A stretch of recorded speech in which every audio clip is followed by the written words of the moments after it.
Paralympics stuff special. At the torch relay for the Olympic Games, I also collected a few cool little things. I got this flag. I got this tambourine. Woo! Torch! As I've mentioned before, every night during the Olympics there were amazing concerts that took place at the Whistler Metals Plaza.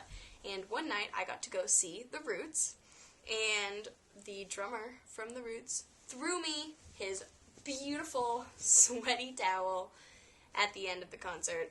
I was trying to get his drumsticks, but he didn't throw them to me.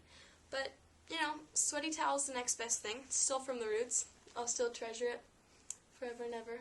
I also got these really stylish, really attractive sunglasses because one day I went to 80s night and they were handing out free 80s sunglasses, and 80s is the best decade ever, even though I was only alive for 5 months of it. So clearly I love these sunglasses. I wore them a lot during the Olympics, walking around the mix zone. Looked pretty good. They also went really well with my blue Smurf suit uniform. Other random things I collected during the Olympics. This wonderful hat. Vancouver 2010. Some USA foam fingers. Woo! Go USA! I got these at the Olympics women's downhill event when Lindsey Vonn, you can see her name there, won the gold medal for Team USA. It was really exciting. When we walked into the event, there was this family just handing out these foam fingers.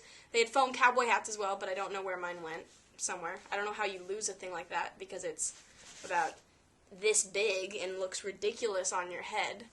Things like this also come in really handy if you want to look like the typical obnoxious American that Canadians and Europeans assume that we all are.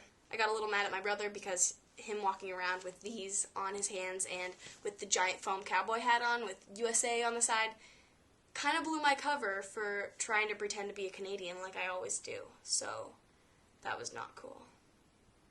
I also got this hat one night at the Atlantic Canada House, and it's really bright, so if you want people to be able to see you in the mix zone and want to get an interview with you, then they'll find you, and why wouldn't they want to be interviewed by someone in this really cool, really attractive hat?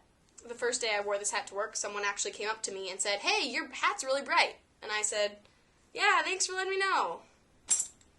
Also, at the Olympics, I collected a lot of papers, the most important of which is the wonderful Vancouver 2010 Olympic News Service Official Style Guide.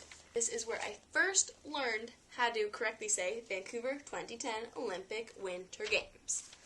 But in this style guide, it tells you how we're supposed to spell things the Canadian way, by the way, / British way. Like spelling favorite with O-U-R instead of just O-R, because we don't do that in America. It tells you which numbers to spell out and which ones to just write the number for. Lots of useful information. Also in my stacks of paper, I have lots of wonderful little papers of tips on how to write stories, how to get quotes from people. Lots of things that will be really helpful in my journalism career. Also in this pile, I have a bunch of start lists. And the start lists look like this. This one's for women's luge. Training runs 3 and 4. On this start list, it lists the names of all of the competitors, their country, and their bib number, so that you can actually find them and interview the right person and write down whose name and number you got so that you don't forget and put the quotes under the wrong person, or you can't use the quotes because you don't know who they're from, which is bad.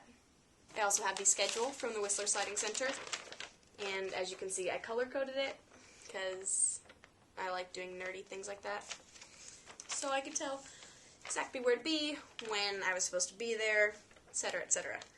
However, this was a bit confusing at the beginning of the Olympics because it is in military time, and at first I was really confused because I didn't know where I was supposed to be if it was 19 o'clock, but eventually I figured it out. On my last day of work at the Whistler Sliding Center for the Olympics, along with giving away these free red mittens that I got a free backpack. This backpack was only available for volunteers, and when I got it, it had this wonderful little Vancouver 2010 Olympics logo on it. Then you can just unzip that, and then voila, it's a Paralympics backpack. I'll definitely keep this in handy, even though it has quite an odd little pattern all over it. Also from the Olympics, I collected this beautiful, very, very attractive Olympic News Service bib. Pretty cool. One size fits all. Very attractive.